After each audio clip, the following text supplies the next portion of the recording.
ছোট বাচ্চা নিয়ে সকালে নাস্তা বানানো, ঘর গোছানো, দুপুরে রান্না সব কিছুই একা হাতে যেভাবে ম্যানেজ করি, আসলে আমরা গৃহিণীরা চাইলেই কিন্তু সব সময় টিপটপ আর পরিপাটি পরিচ্ছন্ন থাকতে পারি। আসসালামু আলাইকুম, কেমন আছেন সবাই? আশা করছি কাছে দূরে দেশ এবং দেশের বাহিরে যে যেখান থেকে আমার ভিডিওটি দেখছেন বা দেখবেন সবাই ভালো আছেন। আলহামদুলিল্লাহ, পরিবার নিয়ে আমিও বেশ ভালো আছি। নতুন আরও একটি ডেলি ব্লগ দেখার জন্য আপনাদের সবাইকে ইশরাস মম চ্যানেল আরও একবার স্বাগত জানাচ্ছি। আশা করছি আমার এই ভিডিওটা আজকে আপনাদের কাছে ভালো লাগবে। আজকে ছুটির দিনের একটা ব্লগ শেয়ার করছি। আজকের দিনটা ছিল শুক্রবার। তো আজকে ছুটির দিন হওয়ার পরে ওর বাবা ঢাকার বাইরে যাওয়ার দরকার ছিল অফিস থেকে, তো সেই কারণে সকাল সকাল রুটি আর ভাজি করা হয়েছে। তো তাকে আগে নাস্তাটা রেডি করে দিয়েছি আর ডিম সিদ্ধ দিয়ে দিয়েছি তার জন্য।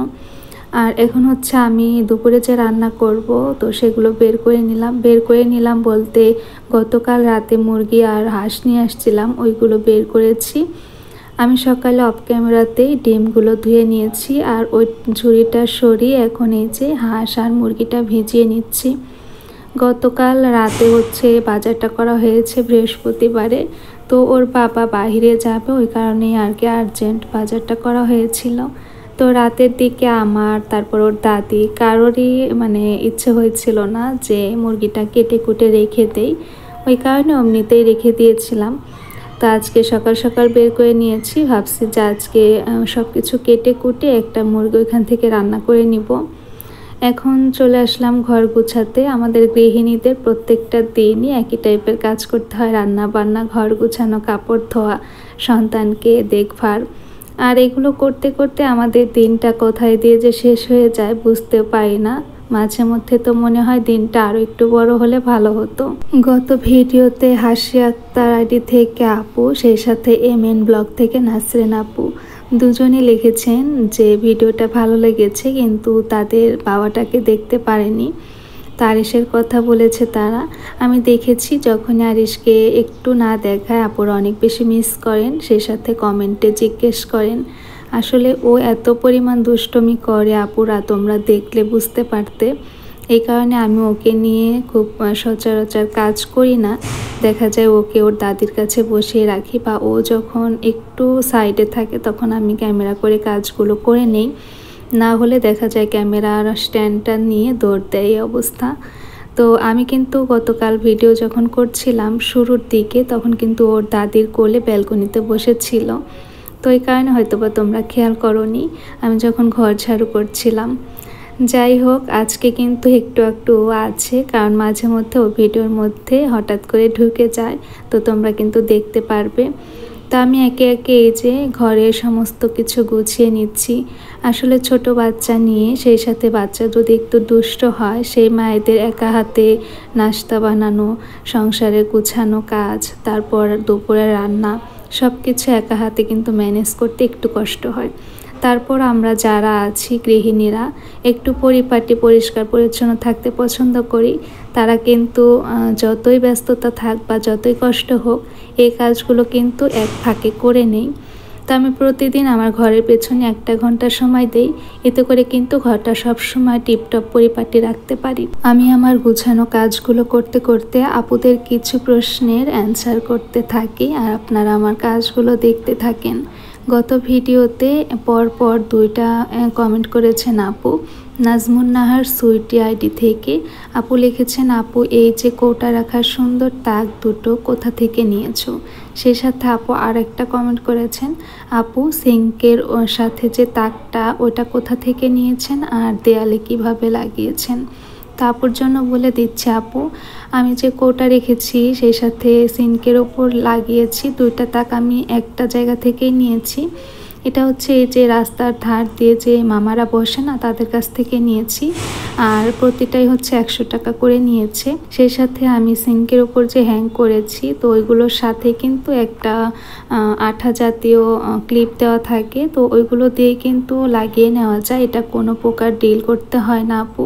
তা আমি জানি না আপু আমার ভিডিওটা দেখবে কি না। যদি দেখে থাকো আপু, তোমার কোনো রকম উপকার হলে প্লিজ একটু জানিও, এতে করে আমারও ভালো লাগবে। তারপর মার্জিয়া আইডি থেকে আপু লিখেছেন, আপু তোমার বেলকনির সাইজ কত ফিট? আমি জানি না আপু কোন ব্যালকনির কথা জিজ্ঞেস করেছেন। তো আমার বড় যে ব্যালকনি সেটা হচ্ছে 10 ফিট বাই 3 ফিটের একটু বেশি আছে আপু। তারপর শেলি আমিন আইডি থেকে আপু লিখেছেন, আপু সুন্দর ভিডিও, ভালো লাগলো আপু। ডাইনিংয়ের ওয়ালের মাছগুলো কোথা থেকে নিয়েছো আর দাম কত জানাবে। আপু তোমার জন্য বলছি, আমার ডিপ ফ্রিজের ওপরে যে মাছগুলো লাগানো এগুলো আমি আড়ং থেকে নিয়েছিলাম। আর এর দাম কত আমার এখন খেয়াল নেই আপু, আসলে অনেক দিন হয়ে গেছে। তুমি আড়ংয়ে দেখলেই কিন্তু বুঝতে পারবে। আমি সব সময় চেষ্টা করি সকল আপুদের যেগুলো কোশ্চেন থাকে আমি কমেন্টের অ্যান্সার দেওয়া, সেই সাথে ভিডিওতে বলে দেওয়া।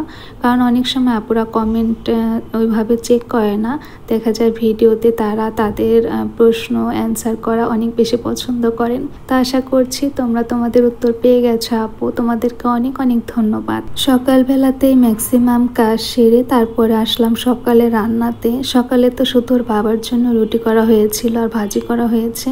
তো ভাজি আর রুটিটা কিন্তু আমার শাশুড়ি মা আজকে করে নিয়েছিল।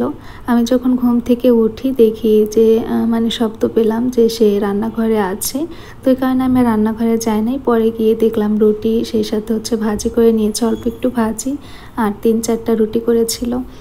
আর সে যখন না থাকে তখন দেখা যায় সমস্ত কাজ সব কিছু কিন্তু আমার একা হাতে করতে হয় আর কি। তো আমার শাশুড়ি থাকলে এতটুকু সুবিধা হয়, সে দেখা যায় কাটা বাছাগুলো করে দেয়, আমার রান্নার সময় একটু হেল্প হয়। তো এখন হচ্ছে সকালের নাস্তার জন্য আর কি খিচুড়ি বসিয়ে দিচ্ছি। আর আমার ড্রয়িং এরিয়ার যে দেখেছেন আজকে একটা ম্যাট্রেস পাড়া, তো ওই বিছানাটা গুছিয়ে নিলাম। ওইখানে আমার ভাই শোয়, তো ওই কারণে আর কি ওই বিছানাটা প্রতিদিন করতে হয়, সেই সাথে প্রতিদিন সকালে উঠাতে হয়। মাঝে মধ্যে আমার ভাই কিন্তু ওটা উঠিয়ে রেখে চলে যায়, আবার যেদিন ওর একটু লেট হয়ে যায় ওদিন দেখা দেয় এমনিতেই বের হয়ে যায়। গতকালকে দেখেছিলেন আমি অনেকগুলো জুতা বের করে নিয়েছিলাম, তো সেগুলো সব ধুয়ে দিয়েছিলাম, কিন্তু বৃষ্টি হওয়ার কারণে আর শুকায়নি। আজকে আলহামদুলিল্লাহ সকাল থেকে অনেক বেশি রোদ, আমি সবগুলো উঠিয়ে যখন বৃষ্টি পড়ে আর কি, তো এগুলো আমি এই যে সিঁড়ি কোঠায় রেখে গিয়েছিলাম, তো এগুলোই আবার আজকে ছাদে দিয়ে নিচে যাচ্ছি।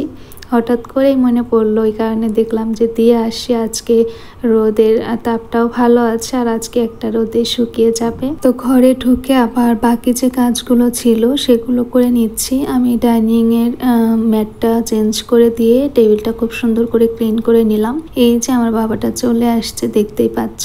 গত ভিডিওতে ইশরাত জাহান আইডি থেকে আপু লিখেছিল, আপু আমার জন্য দোয়া করবেন, আমি প্রেগনেন্ট, আমার সন্তানের জন্য সবাই দোয়া করবেন। অবশ্যই আপু, তোমার সন্তানের জন্য আর তোমার জন্য অনেক অনেক দোয়া করি। আল্লাহ যেন তোমার এই কঠিন জার্নিটা খুব সহজ করে দেন শেষ পর্যন্ত, সেই সাথে তোমার সন্তান যেন সুস্থভাবে দুনিয়ার মুখ দেখতে পারেন, আমিন। যখন কারো প্রেগনেন্টের কথা শুনি তখন নিজের কথা মনে করি, কারণ আমার ইশরা যখন হয়েছে তখন ওই টাইমটা আমার খুব বেশি মনেও নাই, কারণ খুব ছোট বয়সে তখন মা হয়েছিলাম। তবে আরিশের সময়টা অনেক বেশি মনে আছে আর অনেক বেশি ভয় পেয়েছিলাম। তা আপুর জন্য সবাই আপনারা দোয়া করবেন, আপু যেন সুস্থ থাকেন। তো এখন এই যে সকল কাজ শেষ করে সকালে নাস্তা করে নিচ্ছি। সবারই মোটামুটি খাওয়া দাওয়া শেষ। তো আমার ভাই খেয়ে চলে গেছে, ওর দাদিও খেয়ে নিয়েছে। তা আমি এখন নিয়ে এসে, আজকে খিচুড়ির সাথে তেমন কিছু নেই, তা আমি লেবু নিয়ে নিয়েছি। আর এই যে দুপুরে যে রান্না করবো আমি যে বাটা ঘষা সেগুলো বের করতে ভুলে গেছিলাম, তো এগুলোই বের করে নিলাম। আর একটু তালের রস বের করেছি, ভাবছি যে আজকে বিকেলে একটু বড়া করে নিব। আর ডিমগুলো যে ধুয়ে রেখেছিলাম তো ওইভাবে রেখে দিয়েছিলাম, একদম পানি ঝরে গেছে। এখন এগুলো আমি খাঁচির মধ্যে সাজিয়ে নিব। অনেক আপুরাই জিজ্ঞেস করবে হয়তো বা পরের ভিডিওতে যে এই খাঁচিটা কোথা থেকে কিনেছি বা কত দিয়ে কিনেছি, কারণ আমি যখনই দেখাই তখনই আপুদের এই সকল প্রশ্ন থাকে। তো আপুদের জন্য বলে দিচ্ছি আমি এটা একটা 99 শপ থেকে নিয়েছিলাম।